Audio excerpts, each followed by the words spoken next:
Assalamualaikum warahmatullahi wabarakatuh.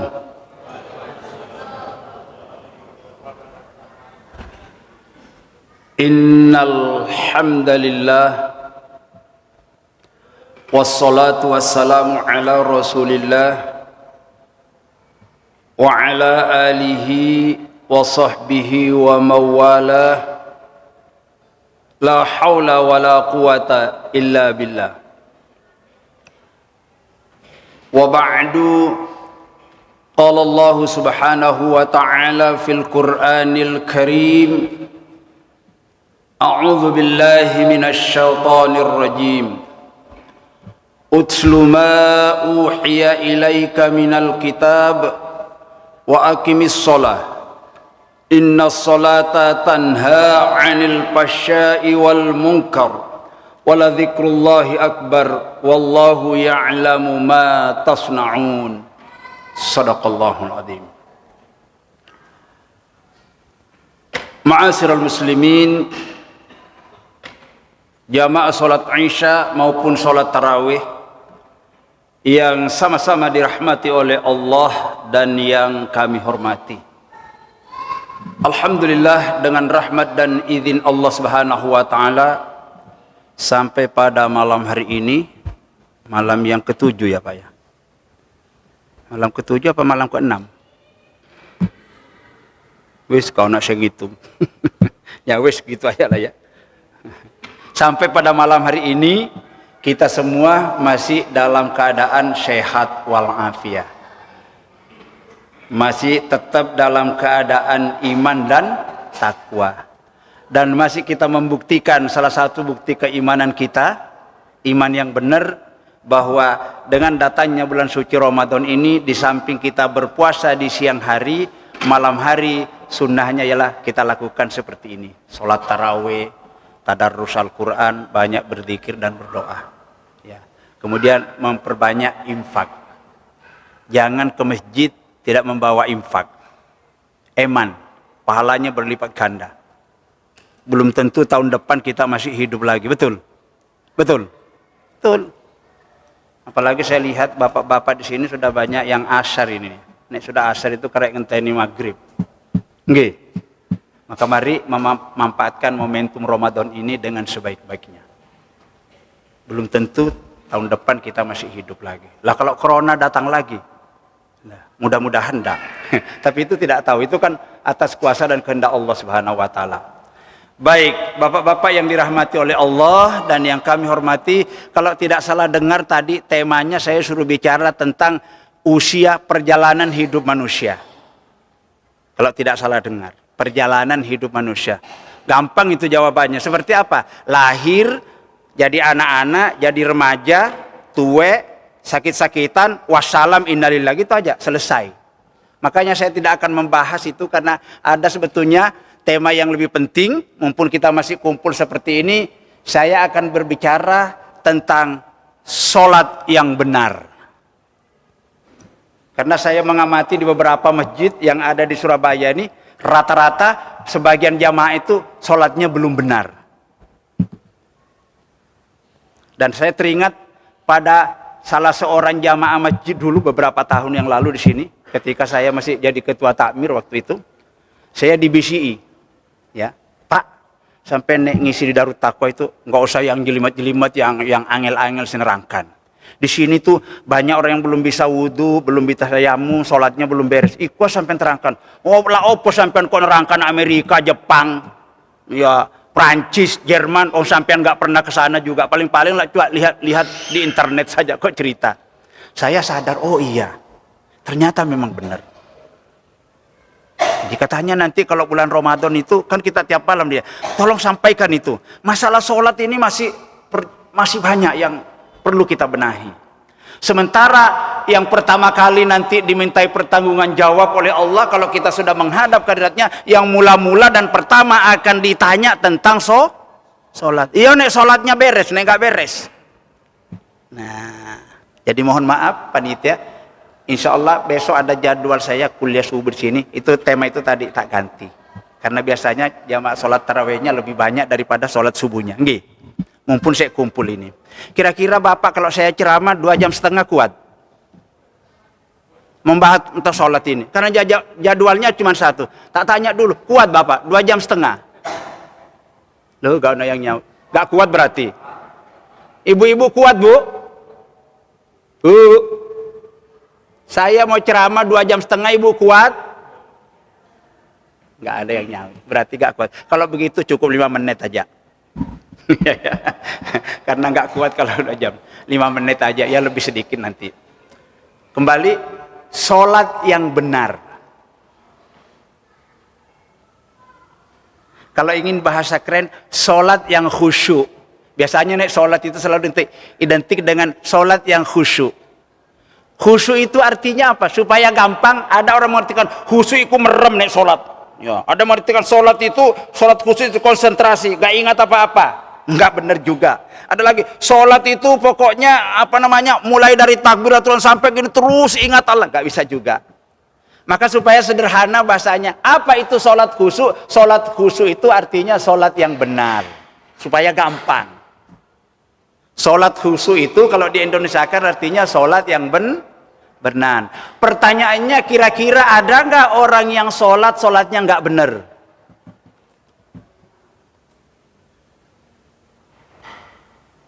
Kira-kira ada nggak orang yang sholatnya nggak benar? Ada. Contohnya? Tidak tumak nina. Bagus. Wes, satu aja bocorannya. Sholat khusyuk artinya sholat yang benar. Kalau kita tanya kepada diri kita, sudah benarkah sholatku? Jawabannya kemungkinan sudah benar. A, sudah benar. B, belum benar. C, tidak tahu. Mana yang pilihan yang banyak dipilih? Sudah benarkah sholat Anda? Jawabnya sudah benar. B, belum benar. C, tidak tahu. Kalau ada orang memilih sholat saya sudah benar, nanti pertanyaan berikutnya muncul. Apa contohnya dan buktinya? Andaikan sholat kita belum benar, apa sebabnya? Mana yang mau dipilih jawabannya? Sudah benar, belum benar, apa? Tidak tahu. Yang aman kira-kira. Wes tak kasih bocorannya sampean. Sudah benarkah sholat kita? Sudah benarkah sholat Anda? Sudah benarkah sholat saya? Bocorannya A, belum benar. C, tidak benar. D, tidak tahu. Tidak tahu. Tidak tahu. Kok cek nemen nih? Ya gak apa-apa. Bagus itu. Tidak tahu apa? Belum tahu. Lain ya Pak. Belum sama tidak itu lain ya. Sudah benarkah sholat Anda? Tidak benar. Sudah benarkah? Belum benar. Lain ya. Kalau tidak itu berarti 0, belum ada sama sekali. Kalau belum itu kemungkinan separuh sudah benar, separuh belum jalan. Kemungkinannya begitu. Yang aman kita sepakat aja. Sudah benarkah sholat kita? Jawabannya belum. Kalau sampai tanya aku juga jawabannya sama. Saya juga belum benar. Kalau belum benar, mari kita sama-sama benarkan sebaik-baiknya. Karena sholat itu kalau tidak benar, membuat para pelaku sholat itu nggak iso jadi api. Nggak iso jadi api kalau sholatnya nggak benar. Itu Quran yang ngomong. Buka surat Al-Ankabut, surat ke-29, buka ayat ke-45. Allah Subhanahu wa taala berfirman, "Wa aqimis shalah, innas sholata tanha 'anil fahsya'i wal munkar." Wa aqimis shalah, tegakkan salat. Wa aqimis shalah, dirikan salat. Jangan kerjakan salat. Mendirikan salat dengan mengerjakan salat lain artinya. Tegakkan salat. Yang namanya tegak dalam situasi apapun kesibukannya, sakit seperti apapun, tetap sholat. Itu namanya tegak sholat. Kalau orang cuman korengnya gatel suruh gak sholat lagi, itu namanya mengerjakan sholat. Waktunya tidak tepat, dikerjakan seenak sendiri, mau khusyuk gak khusyuk, mau tumak nina gak ngurus, yang penting sholat. Nah itu namanya orang mengerjakan sholat tersebut. Tapi kalau mendirikan sholat, menegakkan sholat, Ya harus sholat, bahasanya itu bukan yang penting sholat, tapi sholat itu penting. Lain nggak, Dek? Ya. Yang penting sholat dengan sholat itu penting, lain nggak? Apa bedanya? Nek yang penting sholat cenderung asal-asalan. Pokoknya sholat. Kalau nggak sholat masuk neraka. Nah itu yang penting sholat. Tapi kalau sholat itu penting, maka mari kita ya kerahkan semua kemampuan kita, ilmu kita, pikiran tenaga kita supaya betul-betul sholat ini benar. Karena kalau sholatnya tidak benar, kita nggak bisa jadi baik. Inna sholata, tegakkan sholat, kata Allah, inna sholata tanha anil fasyai wal munkar. Sholat itu kalau benar caranya kita mengerjakan, pasti orangnya tercegah dari perbuatan keji dan perbuatan mungkar. Faktanya banyak orang sudah sholat kok saya nyolong. Ada mas? Sholat kok saya nyolong. Baik nyolong duit termasuk nyolong waktu.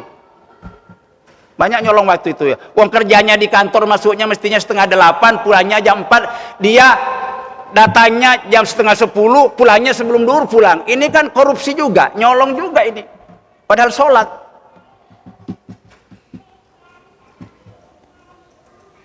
Sholat saya nyolong. Sudah sholat tapi saya nipu. Sudah sholat saya mendolimi orang lain. Sudah sholat saya sering jelek-jelekkan orang lain. Sudah sholat tapi sering ngakal-ngakali orang lain. Ada kira-kira orang kayak gini? Ada Pak? Orang sholat tapi sering dolimi orang lain, ngakal-ngakali orang lain. Contohnya pinjam duit gak kelem bayar, ada? Ada. Lalu di mana letak sholatnya? Katanya sholat mencegah dari perbuatan keji dan mungkar. Loh kok sholat kok gak bisa begitu? Pasti ada yang tidak beres. Pasti ada yang tidak beres. Di mana letak tidak beresnya? Di mana letak salahnya? Kemungkinan salah satu di antara 3. Karena kalau didefinisikan apa itu sholat, definisinya sholat itu ialah rajanya ibadah yang dilakukan dengan cara beberapa gerakan. Jadi kalau kita sholat itu ada gerakan-gerakannya dan juga diiringi dengan bacaan-bacaan. Jadi orang sholat itu pasti membaca sesuatu, kemudian diiringi dengan hati. Jadi sholat itu gerakan, ucapan, hati. Itu. Kemudian tujuannya supaya kita mendapat rahmat dan ridho Allah. Tujuannya sholat. Ya, dari sholat ada 3. Kemungkinan kalau umpamanya salah, mungkin gerakannya salah. Mungkin gerakannya. Kalau bukan gerakannya, jangan-jangan bacaannya yang salah. Kalau bukan bacaannya, jangan-jangan hatinya yang ketika sholat lari kemana-mana. Kira-kira yang mana Pak yang bermasalah? Ketiga-tiganya atau salah satunya? Bacaannya kah, gerakannya kah, atau hatinya yang suka melakrak, cara wong Jawa? Hati ya. Kalau gerakannya yakin sudah nggak ada yang salah. Bacaannya yakin kalau nggak ada yang salah. Persoalannya kita, siapa yang mau ngontrol sholat kita? Ya nek Nabi itu dulu, Nabi sholat itu gurunya malaikat Jibril. Sewaktu-waktu, apalagi nek bulan Ramadan, berkali-kali Jibril datang dikontrol sholatnya Nabi, dilihat gerakannya, bacaannya. Lah kalau saya dengan sampean, siapa yang pernah ngontrol sholatnya? Dan kita nggak pernah minta mau dikontrol, dibetulkan. Kadang-kadang malu. Nah, padahal belum tentu benar. Makanya tidak mungkin, ini cuma manas-manasi aja. Maka siapa yang ingin sholatnya benar, perlu kita adakan pelatihan sholat. 7 kali pertemuan baru selesai. 1 kali pertemuan 1 jam. Kalau pengurus masjid nanti di sini sepakat, ayo saya siap datang. Bagaimana caranya agar sholat kita ini benar, sholat kita ini khusyuk. Karena sholat kalau tidak khusyuk itu kita khawatir tidak diterima oleh Allah. Kalaupun diterima nanti ya tekor melulu pahalanya. Ini saya cuma manas-manasi saja di sini ya, supaya kita ini mau belajar. Karena saya melihat ini ya. Jadi jamaah itu masalahnya rata-rata sholatnya banyak yang belum tepat, yang belum pas. Sementara kalau pengurus masjid itu kadang-kadang masjidnya diurus asal-asalan. Punya masjid gak ada program kerjanya, kegiatannya nggak pernah dievaluasi, pembagian tugas-tugasnya nggak jelas juga. Itu masjid rata-rata masih begitu di Surabaya nih Pak ya. Saya sudah mengadakan penelitian secara tidak langsung, begitu. Sehingga orang sholatnya mau khusyuk, tidak khusyuk, pengurusnya nggak mengurus ya. Sholat, pokoknya yang penting sholat itu tadi. Nah kita tidak bisa kita biarkan seperti ini. Karena kita sama-sama punya keyakinan ingin masuk surga bersama-sama. Kalau misalnya seorang ustadz melihat jamaahnya sholatnya tidak beres, terus diam, besok ustadznya nggak bisa masuk surga. Ini masalahnya, nggak bisa masuk surga. Ditanya, sampean dulu kan sering ceramah sampean di Masjid Darut Taqwa, sampean melihat banyak orang sholatnya nggak beres, kok sampean biarkan? Kenapa sampean kok cerita Amerika, Jepang, sampean belum ke sana? Mestinya yang perlu disampaikan kepada jamaah itu, ajari, gini loh caranya sholat yang benar. Kenapa sampean bicara terlalu tinggi, sementara sampean biarkan? Ditanya ustadznya besok, termasuk takmir masjidnya. Wahai para takmir masjid, hati-hatilah. Jangan biarkan jamaah itu terus-menerus keliru di dalam melaksanakan sholat tanpa kita mau peduli dengannya. Dan juga para jamaah, wahai jamaah, ya, ambillah rasa peduli. Ya, mari kita evaluasi. Kira-kira kita sholat kita ini sudah seberapa jauh kita kerjakan. Karena kalau kita bukan kita sendiri, siapa? Betul ya? Kalau bukan kita, siapalah lagi? Kalau bukan sekarang, kalau bukan di sini, enggak. Kalau di sini bisa di Darut Taqwa, bisa di mana-mana. Tapi yang kena itu, kalau bukan kita yang berusaha memperbaiki sholat kita, siapa lagi? Kalau bukan saat ini, kapan lagi? Ngenteni mati. Jangan. Jadi sholat itu kemungkinan gerakannya yang salah. Biasanya naik gerakan itu cenderung cepat, Pak Bomal. Nggak ada tumakninnya. Cepat. Dan itu tumakninnya rukun sholat. Allahu Akbar, Allahu Akbar, Allahu Akbar, Allahu Akbar. Sami Allahu Akbar. Apa kok sami Allahu Akbar? Ada itu kayak gitu. Itu bukan sholat, itu senam. Kalau ada sholat kecepatan patutnya senam itu. Baca Fatihah itu jangan diwasol-wasol. Nabi nggak pernah cerita. Bismillahirrahmanirrahim. Alhamdulillahirabbil alamin arrahmanirrahim maliki yaumiddin. Imamnya begitu, akhirnya makmumnya ikut gitu. Maka imam itu besar sekali tanggung jawabnya. Besok paling besar tanggung jawabnya adalah takmir sama imam itu nanti itu. Bareng-bareng orang kalau sholatnya nggak benar jamaah itu tanggung jawab. Tanggung jawab. Nggak main-main orang itu. Ngurus takmir itu nggak main-main itu ya. Harus peduli dengan keadaan jamaah. Alhamdulillah jamaah Masjid Darut Taqwa tidak seperti itu. Alhamdulillah. Sampai jangan ngomong tidak jauh beda. Kalau tidak jauh beda berarti tidak bodoh dengan ya Pak, mari kita bersama-sama. Jadi kalau gerakannya itu kebanyakan posisi kaki juga kadang-kadang banyak nggak benar Pak Bomal. Kakinya itu satu menghadap ke Amerika, satu ke Australia. Coba lihat itu. Mestinya kaki itu menghadap ke Baitullah semua kalau gini ya. Posisi tangan pun kalau kita takbir harus begini, bukan begini. Begini. Ya. Semuanya menghadap ke Ka'bah.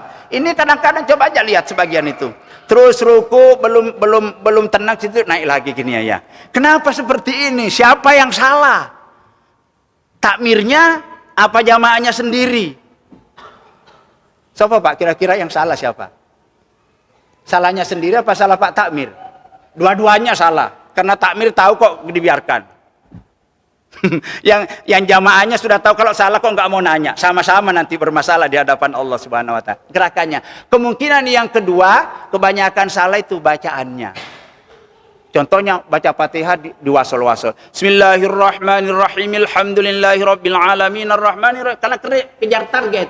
Kejar target itu 15 menit 20 rakaat harus selesai. Ini namanya kejar target. Rusak kalau seperti ini. Kalau ketemu imam sampai itu daripada capek, pegel, mendingan nggak usah ikut. Sholat sendiri saja. Nah, gerakannya. Lebih-lebih hatinya Pak. Kalau kita sholat itu, kalau gerakannya salah, gampang dibetulkan. Karena kelihatan. Kalau bacaannya salah, gampang dibetulkan. Karena kedengaran. Tapi hati, kalau hati yang salah, siapa yang tahu? Saya sholat, nggak mungkin sampean tahu hati saya. Ingat apa? Sampean sholat, nggak mungkin juga saya tahu hatinya sampean. Maka ada orang seringkali orang sholat Bismillahirrahmanirrahim Alhamdulillahirabbil alamin. Aduh, sandalku kemarin hilang, jangan-jangan malam ini hilang lagi. Berarti isinya sholat sandal. Maliki yaumiddin. Duh, sepeda motorku tadi lupa saya kunci, jangan-jangan ditarik sama maling lagi nih ya. Berarti isi sholatnya sepeda motor. Macam-macam. Saya ditanya orang, Pak, isinya sholat sebenarnya apa? Terus saya jawab, terserah sampean. Loh kok kayak gitu jawabannya? Nek sampean sholat sambil membaca Fatihah, membaca-baca, tapi sampean bukan kepada Allah fokusnya, maka isi sholatnya sampean jadi sholat itu bisa isinya sandal, utang, anak, istri, bisa. Ada nggak Pak orang yang sholat kayak gini? Lain yang dibaca, lain yang dipikir, ada nggak? Ada. Atau jawaban berikutnya, pernah nggak kita seperti itu? Sering, waduh, sering bahaya loh Pak. Ya kalau saya pernah, saya mending itu. Kalau sering sama selalu itu sama. Ayo berupaya jangan kayak gitu. Ada ancamannya. Allah berfirman dalam surat Al-Ma'un, insyaallah kita hafal semua. Fawailul lil musallin. Fawailul lil musallin. Celakalah orang-orang yang sholat. Orang sholat kok iso celaka? Apa maneh? Orang sholat bisa celaka. Apalagi yang tidak sholat.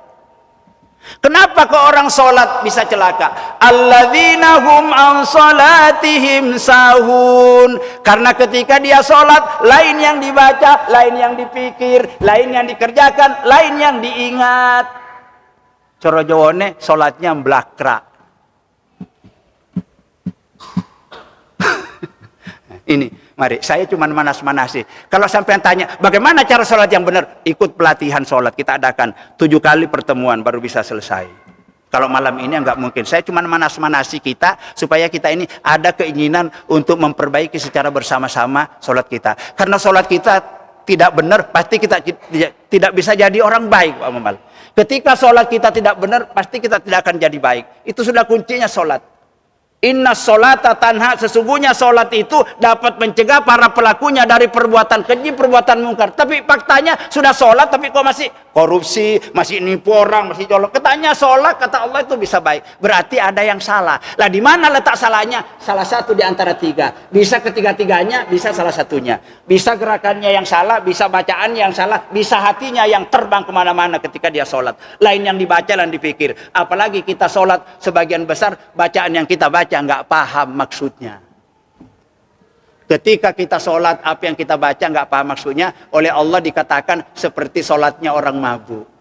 Ya ayyuhalladzina amanu, wahai seluruh orang-orang beriman, la taqrabus sholata, janganlah kalian mengerjakan sholat wa antum sukara, ketika dalam keadaan mabuk. Orang mabuk dilarang sholat, takut tidak paham apa yang dibaca. Kita tidak mabuk, tapi ketika membaca nggak paham juga. Itu ada kesamaan dengan orang mabuk. Ada kesamaan dengan sholatnya orang mabuk. Kalau tadi fawailul lil musallin, celakalah orang-orang sholat, ya orang yang sholatnya asal-asalan. Yang penting sholat. Sholatnya yang setengah hati, sholatnya tidak serius, sholatnya ya lain yang dikerjakan dipikir. Ini yang dikatakan sholat yang menyimpang. Maka sholat yang khusyuk itu, Bapak sekalian, kalau gerakannya sudah benar, bacaannya sudah tidak ada yang salah, itu berarti sudah khusyuk separuh. Orang gerakan sholatnya tidak ada yang salah, bacaannya tidak ada yang salah, dan paham berupa memahami itu sudah khusyuk separuh. Separuhnya bagiannya hati. Hati itu bagaimana caranya? Harus ikhlas, penuh harap kepada Allah, merasa ketika sholat itu merasa diawasi oleh Allah. Kenapa kita sholat lain yang dikerjakan di pikir? Karena kita tidak punya perasaan bahwa Allah itu mengamati kita, Allah memperhatikan kita, Allah melihat kita, Allah mengawasi kita, bahkan Allah akan memberikan penilaian terhadap sholat kita kerja. Kadang-kadang perasaan ini tidak muncul. Tidak muncul. Makanya orang itu cenderung sholat cepat-cepat. Kalau saya jadi imam sering diprotes orang, Pak sampean kesuwen yang imami. Ya nggak apa-apa, besok dijadwal lagi yang kamu datang naik kesuwen. Cari aja sampean imam yang cepet-cepet itu ya. Yang 15 menit yang di Blitar itu loh Pak ya. Berapa menit itu? 23 itu berapa menit? 10 menit ya selesai. Mau yang model seperti itu?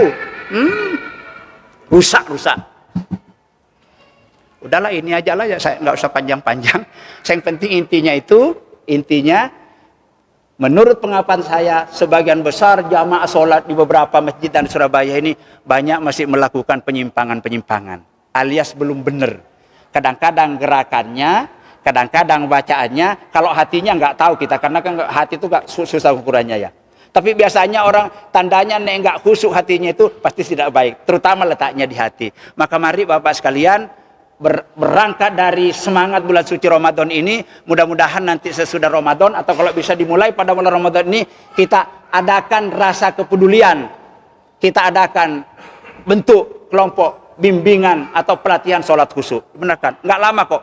Kalau dipercepat bisa 5 kali pertemuan, kalau diperlambat bisa 7 kali pertemuan. Selesai.